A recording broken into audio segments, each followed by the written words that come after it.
Good morning, dear students. Yesterday we had started the topic the relative clause, chapter 6. As a continuation, we are moving on with the topic. For more convenience, I am explaining it once again. So you please carefully listen, go through your text. So we'll start. അപ്പോൾ നമ്മൾ പെട്ടെന്നൊന്ന് പറഞ്ഞു പോവുകയാണ്. ക്ലോസസിനെ കുറിച്ചായിരുന്നു നമ്മൾ പഠിച്ചുകൊണ്ടിരുന്നത്.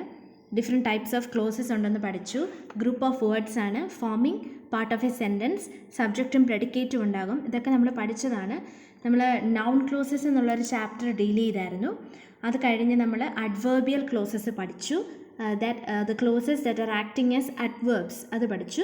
പിന്നെ we moved on with adjectival clauses. അതാണ് അഡ്ജക്റ്റീവൽ ക്ലോസസ് അല്ലെങ്കിൽ റിലേറ്റീവ് ക്ലോസ്. അപ്പം നമ്മൾ ഇന്നലെ ഓൾറെഡി ഇന്ന് സ്റ്റാർട്ട് ചെയ്തായിരുന്നു. നമ്മളത് വെച്ചൊരു കണ്ടിന്യൂഷനാണ് ഇപ്പം ഇന്ന്.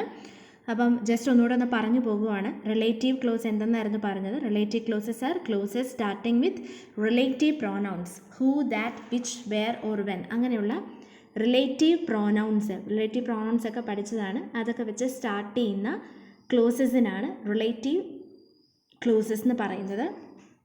അത് ഐഡൻറ്റിഫൈ ചെയ്യാൻ ഈസി എന്ന് പറഞ്ഞാൽ നൗണിനെ ഡിഫൈൻ ചെയ്ത് പറയുന്നതായിരിക്കും മിക്കവാറും. അഡ്ജക്റ്റീവ്സ് എന്താണെന്ന് നിങ്ങൾക്കറിയാം, നൗണിനെ ഡിഫൈൻ ചെയ്ത് പറയുന്നതാണ്. സിമിലർലി റിലേറ്റീവ് ക്ലോസസും നൗണിനെ ഡിഫൈൻ ചെയ്താണ് സംസാരിക്കുന്നത്. അതുകൊണ്ടാണ് ഇതിന് അഡ്ജക്റ്റീവൽ ക്ലോസസ് എന്നും പറയുന്നത്. പിന്നെ ഇമ്പോർട്ടൻ്റ് എന്ന് പറഞ്ഞാൽ the functions like qualifying A noun. ഒരു സെൻറ്റൻസിൽ ഒരു നൗണിനെ ക്വാളിഫൈ ചെയ്ത് വരുന്ന ഗ്രൂപ്പ് ഓഫ് വേർഡ്സ് ആകാം, അല്ലെങ്കിൽ it can qualify the whole sentence. The relative clause can qualify the whole sentence also. അതിനുള്ള രണ്ട് എക്സാമ്പിൾസ് ആണ് നമ്മൾ പഠിച്ചത്. The evil that men do lives after them. അതിൽ ഈവിൾ എന്നുള്ള വേർഡ് എന്താണ് മോഡിഫൈ ചെയ്തിരിക്കുകയാണ്, ദാറ്റ് മെൻ ഡു. ഓക്കെ, അതുപോലെ തന്നെ അടുത്ത സെൻറ്റൻസിൽ വരുമ്പം a mad man was aiming blows at an imaginary enemy which amused us very much. അപ്പം എന്താണ് അമ്യൂസ് ചെയ്തത്? ആ ഒരു ആക്ഷനാണ്, ആ ഒരു കംപ്ലീറ്റ് സെൻറ്റൻസ് ആണ് അമ്യൂസ് ചെയ്തത്. അപ്പം അങ്ങനെയുള്ളത് നമുക്ക് എന്താണ് വോൾ സെൻറ്റൻസിനെ മോഡിഫൈ ചെയ്യുന്നതിന് അങ്ങനെയും റിലേറ്റീവ് പ്രോനൗൺസ് ക്ലോസസ് ചെയ്യാറുണ്ട്. അപ്പോൾ അത് നമ്മൾ ഇന്നലെ ഡീൽ ചെയ്താണ്. ഒന്നുകൂടെ പോവാണ്. അപ്പം പിന്നെയുള്ളത് ഹൂ, ഹൂം, ദാറ്റ്, ഹൂസ് ഒക്കെയാണ് മെയിനായിട്ട് ഇതിനെ യൂസ് ചെയ്യുന്നത്. രണ്ട് ഫങ്ഷൻസ് ഉണ്ടെന്ന് പഠിച്ചു. അത് ഒന്നെങ്കിൽ റിലേറ്റീവ് പ്രോനൗണിൻ്റെ രണ്ട് ഫങ്ഷൻസ് ഓൾറെഡി ഇന്നലെ ഒന്നുകൂടെ പറഞ്ഞു. ഒന്നെങ്കിൽ അതൊരു സബ്ജക്റ്റോ ഒബ്ജക്റ്റോ ആയിട്ട് ആക്ട് ചെയ്യും, അല്ലെങ്കിൽ പിന്നെയുള്ളത് it joins two clauses like a conjunction, joining വേർഡായിട്ട് ഒരു കൺജങ്ഷനായിട്ട് ആക്ട് ചെയ്യും ഈ പറയുന്ന റിലേറ്റീവ് പ്രോനൗൺ വേർഡ്സായ who, whom, that, whose, which ഒക്കെ അങ്ങനെ യൂസ് ചെയ്യാറുണ്ട്. പിന്നെ നമ്മൾ ടൈപ്സ് ഓഫ് റിലേറ്റീവ് ക്ലോസ് ആണ് ഇന്നലെ പഠിച്ചത്. അതിൽ relative clause which identifies the noun it qualifies is a defining relative clause. Defining relative ക്ലോസും നോൺ ഡിഫൈനിങ് റിലേറ്റീവ് ക്ലോസും. അതായത് ചില കാര്യങ്ങൾ നമുക്കത് മാറ്റി നിർത്താൻ പറ്റാതെ ആ ഒരു സെൻറ്റൻസിനോട് ചേർന്ന് നിന്നുകൊണ്ട് വരുന്ന കുറച്ച് group of words that qualifies the noun, അങ്ങനെയുള്ളതാണ് ഡിഫൈനിങ്. പക്ഷേ non defining, what is non defining? It is actually it can be separated from the main sentence but still the meaning remains the same. That is why we call it as non-defining relative clause. Consider the example. John's mother, who lives in Scotland, has 6 grandchildren. See, നമ്മളതിൽ ആ who lives in Scotland എന്നുള്ള ആ non defining relative close എടുത്ത് മാറ്റിയാൽ പോലും അതിൻ്റെ meaning കറക്റ്റായിട്ട് നമുക്ക് കിട്ടും. John's mother has 6 grandchildren. So actually ഈ നോൺ ഡിഫൈനിങ് റിലേറ്റീവ് ക്ലോസസ് ഒരു സെൻറ്റൻസിൽ വരുമ്പോൾ അത് that gives us additional information about the noun. ഒരു നൗണിനെ കുറിച്ചോ അല്ലെങ്കിൽ എന്തിനെക്കുറിച്ചാണെങ്കിലും അഡീഷണൽ ഇൻഫർമേഷൻ തരുക എന്നുള്ളത് മാത്രമാണ് ഇതിൻ്റെ പർപ്പസ് എന്ന് പറയുന്നത്. നമ്മൾ ടെക്സ്റ്റിലെ സെൻറ്റൻസസ് വെച്ച് ഡീൽ ചെയ്തായിരുന്നു. അതിൽ ഏറ്റവും സൂട്ടബിൾ ആയിട്ടുള്ളൊരു example, please fetch me the red pen from my desk. അപ്പം നമ്മൾ പെട്ടെന്ന് ഐഡൻറ്റിഫൈ ചെയ്യാൻ പറ്റും ഏത് കളർ പെന്നാണ്, റെഡ് പെന്നാണ് എടുത്തുകൊണ്ട് വരേണ്ടത്. അതേസമയത്ത് പറഞ്ഞില്ല എന്നുണ്ടെങ്കിൽ അത് ആ ഒരു സെൻറ്റൻസിൻ്റെ പേർപ്പസ് ഫുൾഫിൽ ചെയ്യില്ല. പെന്നെന്ന് പറയുമ്പോൾ കൺഫ്യൂസ്ഡ് ആകും ഏത് പെന്നാന്നുള്ളത്. അതുകൊണ്ട് അങ്ങനെയുള്ളതിന് ഇൻഡിസ്പെൻസിബിൾ എന്ന് പറയും. അതേസമയം ചില സിറ്റുവേഷൻസിൽ do you know who gave me this red pen, അത് റെഡ് പെൻ എന്ന് പറയേണ്ട കാര്യമില്ല, പെന്നെന്ന് പറഞ്ഞാലും നമുക്ക് മനസ്സിലാകും. അപ്പോൾ അങ്ങനെയുള്ളത് ഡിസ്പെൻസിബിൾ ആണ്, അതായത് മൂവ് ചെയ്യാൻ പറ്റുന്നതാണ്. സിമിലർലി ഗ്രൂപ്പ് ഓഫ് വേർഡ്സ് വരുമ്പോൾ അങ്ങനെ തന്നെ. The woman who supplies milk is moving out. അതിൽ ഹൂ സപ്ലൈസ് മിൽക്ക് എന്നുള്ള ഒരു കോമ്പിനേഷൻ ഓഫ് സെൻറ്റൻസസ് ഉള്ളതുകൊണ്ട് മാത്രമാണ് ആ വുമൻ ആരാണെന്ന് ഐഡൻറ്റിഫൈ ചെയ്യാൻ പറ്റുന്നത്. പക്ഷെ അതേസമയം the clause who supplies milk is indispensable. പക്ഷേ അതേസമയം the next example, the elephant which is the largest of all land animals is found in Asia and Africa. അതിൽ ഏഷ്യയിലും ആഫ്രിക്കയിലുമാണ് എലിഫൻസ് കൂടുതൽ കാണുന്നതെന്ന് മാത്രമാണ് സെൻറ്റൻസിൻ്റെ പേർപ്പസ്. പിന്നെ ലാർജസ്റ്റ് ആനിമൽ എന്ന് പറയുന്നത് എന്താണ്? Just additional information. അപ്പോൾ ഇങ്ങനെ ഇൻഡിസ്പെൻസിബിൾ ആയിട്ടുള്ള മൂവ് ചെയ്യാൻ പറ്റാത്ത ഒരു ക്ലോസസിന്, റിലേറ്റീവ് ക്ലോസസിന് നമ്മൾ ഡിഫൈനിങ് റിലേറ്റീവ് ക്ലോസ് എന്നും, അതേസമയം അഡീഷണൽ ഇൻഫർമേഷൻ മാത്രം പ്രൊവൈഡ് ചെയ്യുന്ന നമുക്ക് റിമൂവ് ചെയ്ത് കളയാൻ പറ്റുന്ന ക്ലോസസിന് നോൺ ഡിഫൈനിങ് റിലേറ്റീവ് ക്ലോസ് എന്നും പറയും. So this is very important. Please be thorough with this topic. ഡിഫൈനിങ്ങും നോൺ ഡിഫൈനിങ്ങും വളരെ ഇമ്പോർട്ടൻ്റ് ആണ്. പിന്നെ അത് കഴിഞ്ഞ് നോൺ ഡിഫൈനിങ്ങിൻ്റെ കുറച്ച് കാര്യങ്ങളാണ്. അത് മാറ്റിയാലും കംപ്ലീറ്റ് ആയിട്ട് സെൻറ്റൻസ് കംപ്ലീറ്റ് ആയിട്ട് നിൽക്കും. അതുപോലെ തന്നെ മിക്ക സെൻറ്റൻസസിലും കോമാസ് വെച്ച് സെപ്പറേറ്റ് ചെയ്തായിരിക്കും. അങ്ങനെയുള്ള കുറച്ച് കാര്യങ്ങളുണ്ട്. അതൊക്കെയാണ് നമ്മൾ പിന്നെ ഡീൽ ചെയ്തത്. So after different types of relative clauses we moved on to another topic. അത് സെൻറ്റൻസ് റിലേറ്റീവ്സ്. ഓൾറെഡി നമ്മളൊന്ന് പറഞ്ഞു വെച്ചു. ഒരു റിലേറ്റീവ് ക്ലോസ് ഒരു നൗണിനെ മാത്രമല്ല, പിന്നെ എന്തിനെയാണ്, ഒരു സെൻറ്റൻസിനെ തന്നെ കംപ്ലീറ്റ് ആയിട്ട് വേണമെങ്കിലും ക്വാളിഫൈ ചെയ്യും. അതിന് നമ്മൾ ജസ്റ്റ് ഒന്ന് പറഞ്ഞായിരുന്നു. അതിൻ്റെ എക്സാമ്പിൾസ് ആണ് ഇവിടെ തന്നിരിക്കുന്നത്. Jack shot me A picture which represented me as A monkey. C, which represented me as A monkey is the relative close അല്ലെങ്കിൽ അഡ്ജക്റ്റീവൽ ക്ലോസ് ദെയർ. അപ്പം ആ പിക്ചറാണ് മങ്കി ആയിട്ട് റെപ്രസെൻ്റ് ചെയ്തത്. അപ്പോൾ പിക്ചർ എന്നുള്ള ഒരൊറ്റ വേർഡിനെ മാത്രമാണ്, നൗണിനെ മാത്രമാണ് അവിടെ മോഡിഫൈ ചെയ്തിരിക്കുന്നത്. പക്ഷേ see the next sentence, I tore up the picture which greatly upset Jack. അപ്പോൾ ഇവിടെ റിലേറ്റീവ് പ്രോനൗൺ എന്താണ്? Which greatly upset Jack. എന്താണ് ജാക്കിനെ അപ്സെറ്റ് ചെയ്തത്? ആ പിക്ചർ ടോറപ്പ് ചെയ്തത്. പിക്ചർ അല്ല അപ്സെറ്റ് ചെയ്തത്, പിന്നെ പിക്ചർ കീറിക്കളഞ്ഞത്. അപ്പോൾ ആ ഒരു കംപ്ലീറ്റ് സെൻറ്റൻസാണ് അവിടെ മോഡിഫൈ ചെയ്ത് പറഞ്ഞിരിക്കുന്നത്. അപ്പം അങ്ങനെ ഒരു കംപ്ലീറ്റ് സെൻറ്റൻസിനെ വേണമെങ്കിലും an adjectival clause can modify. So that is what we call sentence relatives. അങ്ങനെ മോഡിഫൈ ചെയ്യുന്നതിനാണ് സെൻറ്റൻസ് റിലേറ്റീവ്സ് എന്ന് പറയുന്നത്. They are more or less independent and so cannot be called adjective clause. Adjective clauses എന്ന് പറയാൻ പറ്റില്ല. കൂടുതലും relative എന്നും sentence relatives എന്നുമാണ് പറയാൻ പറ്റുന്നത്. കാരണം ഒന്നിനെ ഡിപ്പെൻഡ് ചെയ്തല്ല, ഒരു സെൻറ്റൻസിൻ്റെ കാരണം പറയുന്നത് പോലെ മാത്രമാണ് അവിടെ വരുന്നത്. അത് സ്റ്റാർട്ട് ചെയ്യുന്നത് മിക്കവാറും വേർ ഓൺ, പിന്നെ വേർ അപ്പോൺ, വിച്ച് എന്നുള്ള ടേംസ് ഒക്കെ വെച്ചിട്ടായിരിക്കും. A non-defining relative clause of this kind is sometimes made into a separate sentence as in the following. അതായത് ഇത് നോൺ ഡിഫൈനിങ് ആണെങ്കിൽ, നോൺ ഡിഫൈനിങ് എന്താണെന്ന് നമ്മളിപ്പോൾ പറഞ്ഞതേ ഉള്ളൂ. ഇപ്പോൾ നോൺ ഡിഫൈനിങ് ടൈപ്പിലാണ് ഈ സെൻറ്റൻസ് റിലേറ്റീവ്സ് വരുന്നെങ്കിൽ അതിനെ സെപ്പറേറ്റ് സെൻറ്റൻസ് ആക്കിയാലും മീനിങ് കറക്റ്റ് ആണെന്ന് മാത്രമേ ഇതിനകത്ത് ഉദ്ദേശിക്കുന്നുള്ളൂ. ഓക്കെ, നൗ ഇനി നിങ്ങളുടെ ടെക്സ്റ്റിൽ തന്നിരിക്കുന്നത് difference between WH relative pronoun. WH relative pronoun എന്ന് പറഞ്ഞാൽ വിച്ച്, ഹൂം, ഹൂ, ഹൂസ്, അങ്ങനെയുള്ള WH കൂട്ടിയുള്ള റിലേറ്റീവ് പ്രോണൗൺസും, അതുപോലെ തന്നെ വേറൊരു റിലേറ്റീവ് പ്രോണൗൺ ഉണ്ട് ഏറ്റവും ഫ്രീക്വൻ്റ് ആയിട്ട് ഉപയോഗിക്കുന്ന ദാറ്റ്. അപ്പോൾ അത് തമ്മിലുള്ള ഡിഫറൻസ് ആണ് ഇനി നിങ്ങളുടെ ടെക്സ്റ്റിൽ എന്താണ് അത് തമ്മിൽ വ്യത്യാസങ്ങൾ, അല്ലെങ്കിൽ എങ്ങനെയാണ് അത് എവിടെയൊക്കെ എങ്ങനെയാണ് ഉപയോഗിക്കേണ്ടത് അതിനെക്കുറിച്ചാണ് പറയുന്നത്. Now see the first one, that as a relative pronoun and WH as a relative pronoun. See, that is not used to introduce non-defining relative clause. അത് ഓർത്തോണം. ഒരു സെൻറ്റൻസിൽ ഒരു മെയിൻ ക്ലോസും കാണും, ഒരു ഹെൽപ്പിംഗ് ക്ലോസും കാണും, അല്ലെങ്കിൽ ഒരു നൗൺ ക്ലോസ് ആയിരിക്കാം, അഡ്വർബ് ക്ലോസ് ആയിരിക്കാം, അഡ്ജക്റ്റീവ് ക്ലോസ് ആയിരിക്കാം. അങ്ങനെ ഒരു 2 ക്ലോസസ് കാണും. അത് നിങ്ങൾക്കറിയാലോ, മെയിൻ ക്ലോസ് ഉണ്ട്, ഹെൽപ്പിംഗ് അല്ലെങ്കിൽ സബോർഡിനേറ്റ് ക്ലോസും ഉണ്ട്, അല്ലെങ്കിൽ ഡിപ്പെൻഡൻറ്റ് ക്ലോസും ഉണ്ട്. അപ്പം അതിനെ ദാറ്റ് എന്നുള്ള റിലേറ്റീവ് പ്രോനൗൺ ഒരിക്കലും non defining relative close. Non defining എന്ന് പറഞ്ഞാൽ എന്താണ്, സെപ്പറേറ്റ് ചെയ്യാൻ പറ്റുന്ന, അതിൻ്റെ കൂടെ തന്നെ ഉള്ളതല്ല, അല്ലാത്ത നോൺ ഡിഫൈനിങ് ആയിട്ടുള്ള റിലേറ്റീവ് ക്ലോസിൻ്റെ കൂടെ ദാറ്റ് ഒരിക്കലും യൂസ് ചെയ്യാറില്ല, അല്ലെങ്കിൽ ഇൻട്രൊഡ്യൂസ് ചെയ്യാറില്ല. പക്ഷേ WHO it can be use to introduce non-defining relative clause. That is the first difference. WH clauses ആണ് WH ആണ് മിക്കവാറും സ്റ്റാർട്ട് ചെയ്യുന്നത്. ഈ റിലേറ്റീവ് ക്ലോസ് സ്റ്റാർട്ട് ചെയ്യുമ്പോൾ WH പ്രോനൗൺ വെച്ചിട്ടായിരിക്കും മിക്കവാറും തുടങ്ങുന്നത്. അതാണ് അതിനകത്ത് ഏറ്റവും നോൺ ഡിഫൈനിങ്ങിൽ ദാറ്റ് വരില്ല, പക്ഷേ നോൺ ഡിഫൈനിങ്ങിൽ WH ആയിരിക്കും മിക്കവാറും വരുന്നത്. Okay, now see the next, second one. The number or cases of the antecedent does not affect the form of the relative pronoun that. ഈ ആൻറ്റിസിഡൻ്റ് എന്ന് പറഞ്ഞാൽ എന്താണെന്ന് ആദ്യം തന്നെ പറഞ്ഞേക്കാം. നമ്മുടെ ടെക്സ്റ്റിൽ ആദ്യം തന്നെ ഈ വേർഡ് യൂസ് ചെയ്യുന്നുണ്ട്. ആൻറ്റിസിഡൻ്റ് എന്ന് പറഞ്ഞാൽ ഒരു റിലേറ്റീവ് ക്ലോസ് മോഡിഫൈ ചെയ്യുന്ന നൗൺ എന്ന് നമ്മൾ പറഞ്ഞല്ലോ, ഒരു നൗണിനെയാണ് മോഡിഫൈ ചെയ്യുന്നതെന്ന്. അങ്ങനെ മോഡിഫൈ ചെയ്യുന്ന നൗണ് അല്ലെങ്കിൽ group of words combination, noun clauses, അങ്ങനെയുള്ളതിനെയാണ് നമ്മൾ ആൻറ്റിസിഡൻ്റ് എന്ന ഒറ്റ ടേമിൽ പറയുന്നത്. അതായത് ഈ റിലേറ്റീവ് പ്രോനൗൺ എന്തിനെയാണോ മോഡിഫൈ ചെയ്യുന്നത് അതാണ് ആൻറ്റിസിഡൻറ്റ്. അങ്ങനെ ഓർത്താൽ മതി. അപ്പം the number cases of the antecedent does not affect the form of the relative pronoun that. അതായത് ഇപ്പം നൗൺ ക്ലോസസിൽ എത്ര എണ്ണം ഉണ്ടെങ്കിലും, അതായത് ഒരാളാകാം, രണ്ടാളാകാം, അതൊന്നും എന്തിനെ അഫക്റ്റ് ചെയ്യില്ല, ഈ ഒരു ദാറ്റ് എന്നുള്ള പ്രോനൗണിനെ അഫക്റ്റ് ചെയ്യില്ല.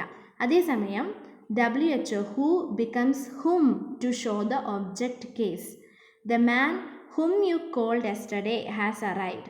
The man who called എന്നുള്ളതിന് പകരം the man whom you called yesterday arrived. അതായത് WH റിലേറ്റീവ് പ്രോനൗൺ എങ്ങനെയാണോ ഉപയോഗിക്കുന്നത് അതനുസരിച്ച് മാറ്റം വരും. പക്ഷേ ദാറ്റ് എപ്പോഴും ഒന്ന് തന്നെയായിരിക്കും. ഇപ്പം നമ്മളിവിടെ പറയുവാണെങ്കിൽ the man that you called yesterday has arrived എന്ന് പറയാം. പക്ഷേ തെറ്റാണ് കേട്ടോ. കാരണം man is not a thing, ഒരു സാധനമല്ല, പിന്നെന്താണ്, ജീവനുള്ള ഒരാളാണ്. അപ്പം അവിടെ ദാറ്റ് അല്ല ഹൂ അല്ലെങ്കിൽ ഹുമ്മാണ് യൂസ് ചെയ്യേണ്ടത്.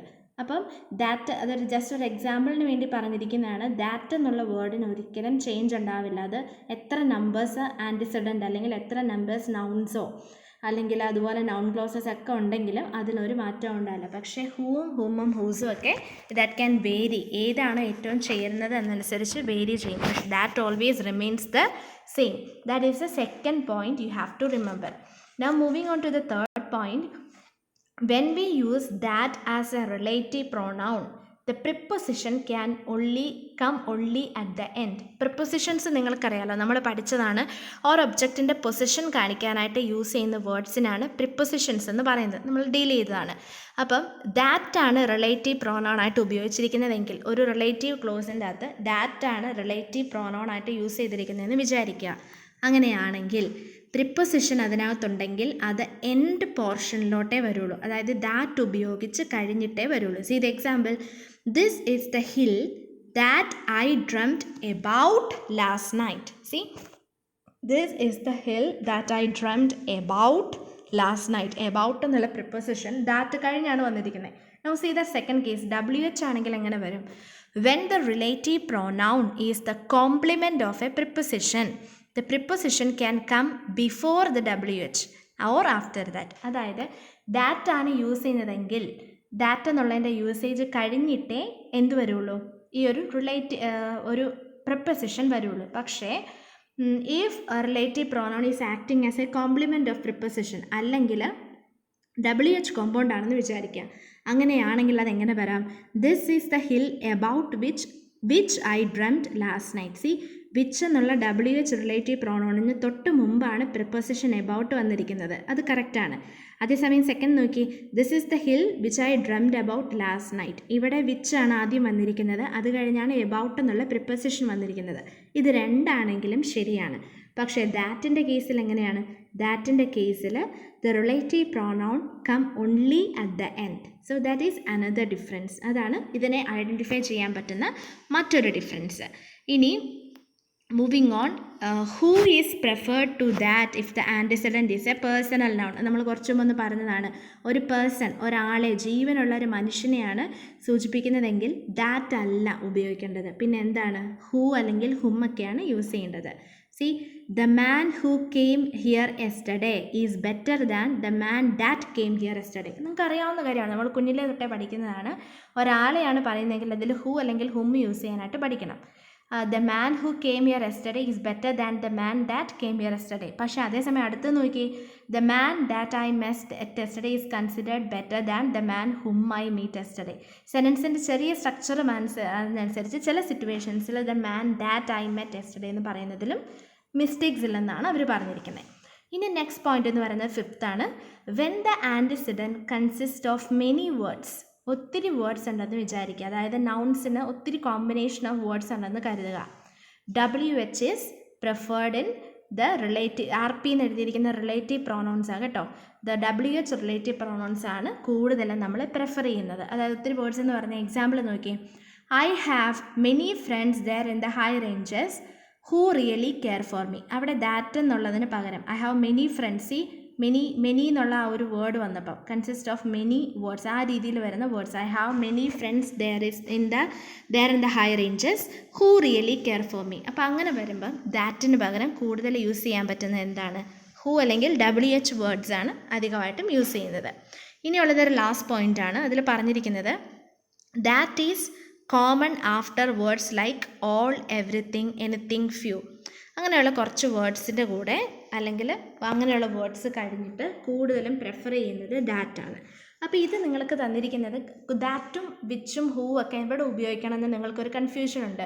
മീനിങ് കറക്റ്റായിട്ട് ഫീൽ ചെയ്യാം, പക്ഷേ അതെങ്ങനെ ഉപയോഗിക്കണം, എവിടെ ഉപയോഗിക്കണം എന്നൊരു കോൺസെപ്റ്റ് കിട്ടാനായിട്ടാണ് ഇങ്ങനെ കുറച്ച് റൂൾസ്, ഈ ഒരു 6 റൂൾസ് അവർ തന്നിരിക്കുന്നത്. ഇനി നിങ്ങൾ ഓർത്തിരിക്കേണ്ട മറ്റൊരു കാര്യം എന്ന് പറഞ്ഞാൽ റിലേറ്റീവ് പ്രോനൗണ്, അതായത് നമ്മളിപ്പോൾ പഠിച്ച റിലേറ്റീവ് പ്രോനൗണ് നമ്മൾ ഓൾറെഡി ഒന്ന് നേരത്തെ പഠിച്ച കാര്യമാണ്.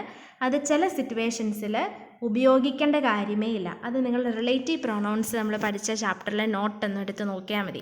ചില സിറ്റുവേഷൻസിൽ ഒരു റിലേറ്റീവ് പ്രോനൗണും ഉപയോഗിച്ചില്ലെങ്കിലും മീനിങ് കറക്റ്റായിട്ട് വരും.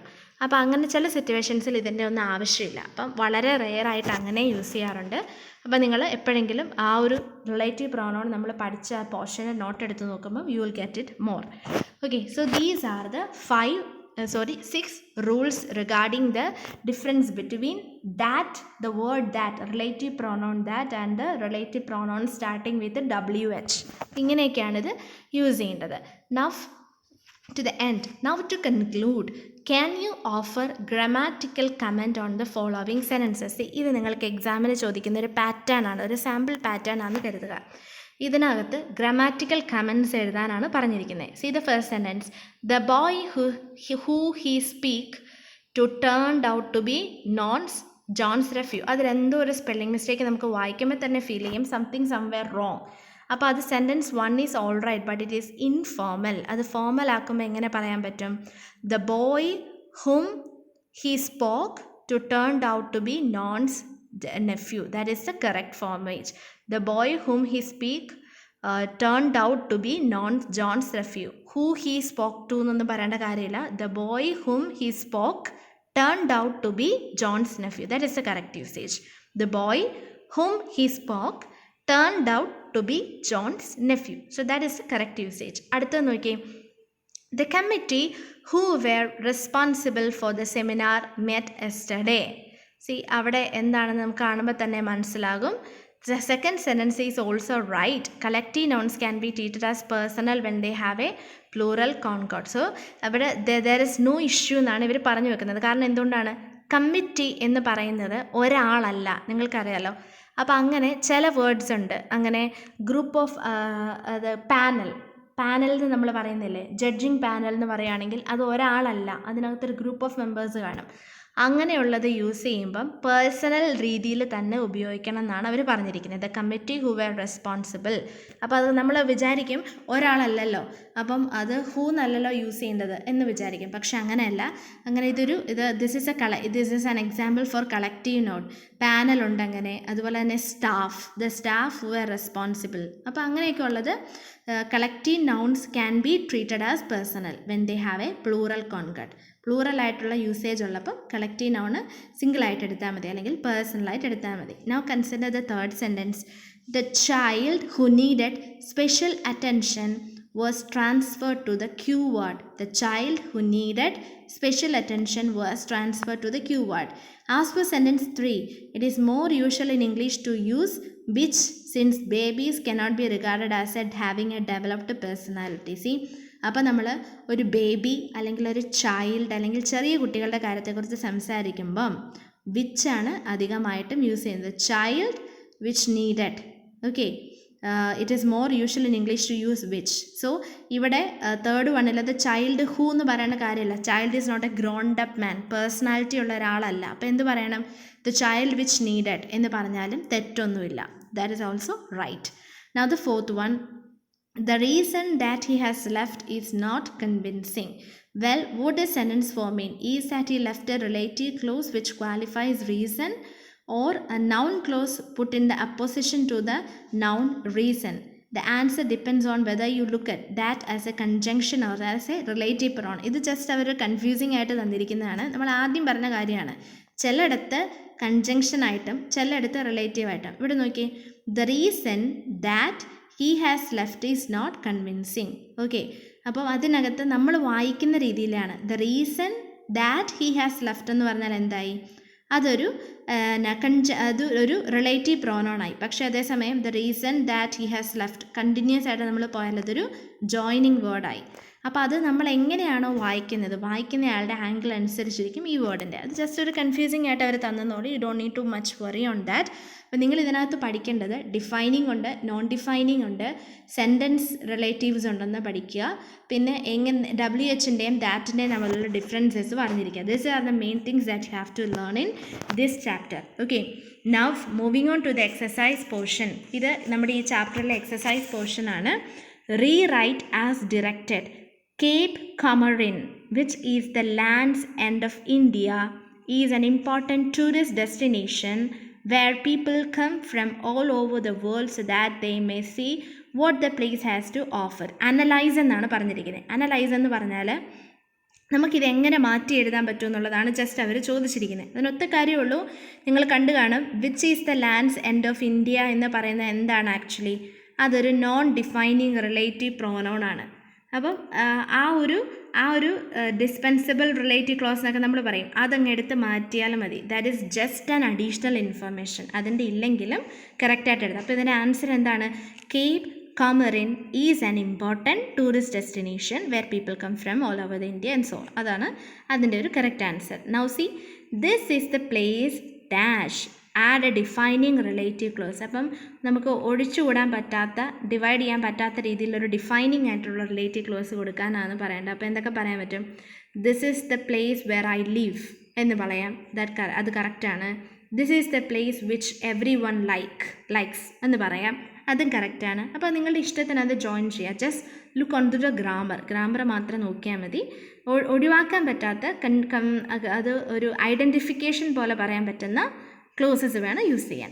അടുത്ത നോക്കിയേ, doctor Manmohan Singh comma is a noted economist. Add a non defining relative clause. Very easy question. അപ്പോൾ നമുക്ക് എന്ത് പറയാൻ പറ്റും?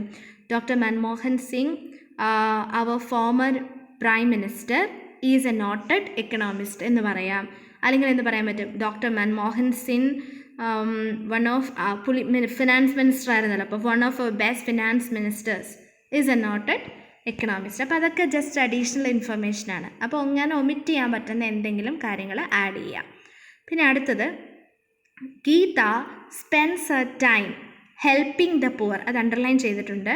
And associating herself with noble causes. The question is rewrite as a complex sentence with the underlined phrases as relative clauses. ഇതൊരു complex sentence സ്ട്രക്ചേഴ്സിനെ കുറിച്ച് നിങ്ങൾക്ക് അറിയാവുന്നതാണ്. നിങ്ങൾ +2 വരെയുള്ള ക്ലാസ്സുകളിലൊക്കെ പഠിച്ചിട്ടുള്ളതാണ്. സിമ്പിൾ, കോമ്പൗണ്ട്, കോംപ്ലെക്സ് എന്നുള്ള സെൻറ്റൻസസ് ഉണ്ടെന്ന്. ഞാൻ അടുത്ത ദിവസം ക്ലാസ് എടുക്കുമ്പോൾ അത് ഒന്നുകൂടെ ഡിഫൈൻ ചെയ്ത് പറയും. ഇപ്പം നോക്കി, ഇതിനകത്ത് ഇവർ പറഞ്ഞിരിക്കുന്നത് അണ്ടർലൈൻഡ് ഫ്രേസസ്, റിലേറ്റീവ് ക്ലോസസ് വെച്ച് അതൊരു എലാബറേറ്റഡ് സെൻറ്റൻസസ് ആക്കുക എന്നുള്ളതാണ് അവർ മെയിനായിട്ട് ചോദിച്ചിരിക്കുന്നത്. അപ്പോൾ എങ്ങനെ പറയാൻ പറ്റും? The answer is Geeta spends her time helping the people who are poor. See, അവിടെ ഒരു റിലേറ്റീവ് ക്ലോസ് ആഡ് ചെയ്തു. ഹെൽപ്പിംഗ് ദ പുവർ എന്ന് പകരം helping the people who are poor. അപ്പം ആ പീപ്പിളിനെ ഒന്ന് ഡിഫൈൻ ചെയ്തു അവിടെ, who are poor. And associating herself with the causes that are noble. അപ്പം ദ നോബിൾ കോസസ് എന്ന് മാറ്റി the causes that are noble. അപ്പോൾ അത് രണ്ടിനും അണ്ടർലൈൻ ചെയ്തിരിക്കുന്നിടത്ത് റിലേറ്റീവ് ക്ലോസ് ആക്കാനാണ് അവർ പറഞ്ഞിരിക്കുന്നത്. അപ്പോൾ അതെങ്ങനെയാക്കാം? ഹെൽപ്പിംഗ് ദ പുവറിന് പകരം helping the people who are poor. അതുപോലെ തന്നെ നോബിൾ കോസസിന് പകരം the causes that are noble. അങ്ങനെ റീറൈറ്റ് ചെയ്താലാണ് അത് കറക്റ്റായിട്ട് മാറുന്നത്. ഇനി അടുത്തത്, a man was seen prowling around in the night, he looked like a thief. 2 sentences ആണ് പറഞ്ഞിരിക്കുന്നത്. Combine into one complex sentence and turning the second sentence into an adjectival close. രണ്ട് കാര്യങ്ങളാണ് അവർ പറഞ്ഞിരിക്കുന്നത്. ഇത് രണ്ടിനെയും കൂടെ കൂട്ടി ഒറ്റ സെൻറ്റൻസ് ആക്കി മാറ്റുക. അതിൽ രണ്ടാമത്തെ സെൻറ്റൻസിനെ അഡ്ജക്റ്റീവ് ക്ലോസ് ആക്കുക. He look like a thief എന്നുള്ള രണ്ടാമത്തെ സെൻറ്റൻസിനെ അഡ്ജക്റ്റീവ് ക്ലോസ് ആക്കി മാറ്റാനായിട്ടുമാണ് അവർ പറഞ്ഞിരിക്കുന്നത്. അപ്പോൾ നമുക്ക് എങ്ങനെ ചെയ്യാൻ പറ്റും? A man who looked like a thief was seen prowling around in the night. See, a man who looked like a thief. അപ്പം മാൻ എന്നുള്ള ആ ഒരു നൗണിനെ ഡിഫൈൻ ചെയ്ത് പറയുന്നതായി looked like a thief, who looked like a thief. അപ്പോൾ അതൊരു adjectival close ആയി. was seen prowling around in the sentence. അതൊരു ഒറ്റ സെൻറ്റൻസ് ആയിട്ട് മാറുകയും ചെയ്തു. So the answer is a man who looked like a thief was seen prowling around in the night. Okay. Now see the F, the next one. That's where write a sentence which has both the defining and non-defining. രണ്ടും കൂടെ വരുന്ന എന്തെങ്കിലുമൊക്കെ sentences എഴുതാനാണ് പറഞ്ഞിരിക്കുന്നത്. That you can write your own. I will give you a sample. നമുക്കിങ്ങനെ പറയാം: the man with a red cap who is a volunteer will help you. The man with a red cap who is a volunteer will help you. അതിനകത്ത് the man with a red cap എന്ന് പറയുമ്പം അതെന്തായി? Defining ആയി, വിത്ത് a red cap. പിന്നെ അത് കഴിഞ്ഞ് who is a volunteer എന്ന് പറയുമ്പോൾ ദാറ്റ് ഈസ് അഡീഷണൽ ഇൻഫർമേഷൻ. അപ്പം നോൺ ഡിഫൈനിങ് ആയി, വിൽ ഹെൽപ്പ് യു. അപ്പം the man with a red cap who is a volunteer will help you. ഈ രീതിയിൽ എങ്ങനെ വേണമെങ്കിലും നിങ്ങൾക്ക് രണ്ടും കൂടെ കൂട്ടി സെൻറ്റൻസ് ക്രിയേറ്റ് ചെയ്യാം. I just give you an example. ഇനി write a sentence which has relative clauses beginning with who and which. Whom വിച്ചും വെച്ച് സ്റ്റാർട്ട് ചെയ്യുന്ന രണ്ട് സെൻറ്റൻസസ് എഴുതാനാണ് പറഞ്ഞിരിക്കുന്നത്. ഇഷ്ടമുള്ളത് രണ്ട് ഹൂം വിച്ച് വെച്ച് റിലേറ്റീവ് ക്ലോസ് സ്റ്റാർട്ട് ചെയ്യുന്നത് കേട്ടോ. ഒരു സെൻറ്റൻസ് ഫുള്ളി സ്റ്റാർട്ട് ചെയ്യുന്നതല്ല, ആ സെൻറ്റൻസിൻ്റെ പകുതിക്കാണെങ്കിലും റിലേറ്റീവ് ക്ലോസസ് സ്റ്റാർട്ട് ചെയ്യേണ്ടത് ഹൂം വിച്ചുമാണ്. അപ്പോൾ എങ്ങനെ പറയാം?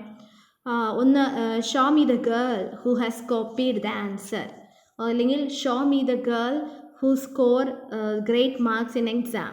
ഓക്കെ, അങ്ങനെയൊക്കെ നമുക്ക് പറയാം. അപ്പോൾ ഹൂ വെച്ചായി. ഇനിയും വിച്ച് വെച്ച് വരുമ്പോൾ എങ്ങനെ പറയാം? Tell me which is the true copy of your painting, അല്ലെങ്കിൽ similarly tell me which is the true copy of your painting, അങ്ങനെയൊക്കെ ചോദിക്കാം. അല്ലെങ്കിൽ വിച്ച് വെച്ച് നമ്മൾ ഇഷ്ടം പോലെ സെൻറ്റൻസസ് ഇപ്പോൾ പഠിച്ചിട്ടുണ്ട്, അതിലേത് വേണമെങ്കിലും യൂസ് ചെയ്യാം. അപ്പോൾ ഇതാണ് ഈ ടെക്സ്റ്റിലെ എക്സസൈസ് ക്വസ്റ്റ്യൻസ്. ഞാൻ വീണ്ടും റിപ്പീറ്റ് ചെയ്യുന്നില്ല. എല്ലാ ചാപ്റ്ററും കംപ്ലീറ്റ് ചെയ്യുന്നതനുസരിച്ച് എക്സസൈസ് ക്വസ്റ്റ്യൻസ് നിങ്ങളുടെ നോട്ടിൽ കാണും. When I ask you to submit that day itself you have to submit. അന്നേരം എഴുതാനിരിക്കരുത്, നിങ്ങൾക്ക് കൺഫ്യൂഷൻ ആകും. So submit, write the answers as soon as a chapter is over. നമ്മൾ ചാപ്റ്റർ പഠിച്ചു കഴിഞ്ഞാൽ ഉടനെ എക്സസൈസിൻ്റെ ആൻസേഴ്സ് നോട്ടിലോട്ട് എഴുതുക. ഇനി നമുക്ക് ചാപ്റ്റർ 4 അഡ്വർബ് ക്ലോസിൻ്റെ എക്സസൈസ് നമ്മൾ പകുതിക്ക് വെച്ച് നിർത്തിയായിരുന്നു. അതൊന്നുകൂടെ പറയുവാണ്, കംപ്ലീറ്റ് ചെയ്യുവാണ്.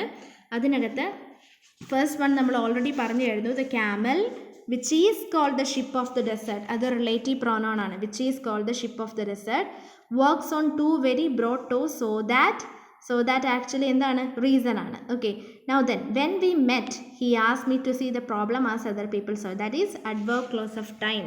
നിങ്ങൾക്കെല്ലാം മനസ്സിലായ കാര്യമാണ്. ഇനി എക്സ്ട്രാ അഡീഷണൽ ആയിട്ട് ഇനി ഒന്നും പറയുന്നില്ല. അടുത്തത് happiness which we all love to possess. അതിൽ വിച്ച് വി ഓൾ, ഹാപ്പിനെസ് എന്നുള്ള നൗണിനെ ഡിഫൈൻ ചെയ്യുവാണ്. Which we all love to possess എന്നുള്ളത് that is a non defining relative clause. അത് നിങ്ങൾക്കറിയാലോ. പിന്നെ അൺലെസ് യൂസ് ചെയ്ത് വരുന്നത് ആക്ച്വലി എന്താണ്? അൺലെസ് യൂസ് ചെയ്ത് വരുന്നത് അഡ്വർബ് ക്ലോസ് ഓഫ് റീസൺ ആണ്. റീസൺ ആണ് അൺലെസ് യൂസ് ചെയ്ത് വരുന്നത്. അപ്പം unless we make others happy. So that is adverb cause of reason. ഇനി അടുത്ത് നോക്കിയേ, you are an outsider and so I advise you to stay away because people do not like intervention from by outsiders. അവിടെ ഈസിയാണ്. Because എന്നുള്ള clear ആയിട്ടുള്ള വേർഡാണ് പറഞ്ഞിരിക്കുന്നത്. So I advice എന്നുള്ള സോം യൂസ് ചെയ്തിട്ടുണ്ട്. ഇതെല്ലാം എന്താണ്? അഡ്വർബ് ക്ലോസ് ഓഫ് റീസൺ ആണ്. നിങ്ങൾക്ക് അറിയാവുന്ന കാര്യമാണ്, നമ്മൾ പഠിച്ചതാണ്.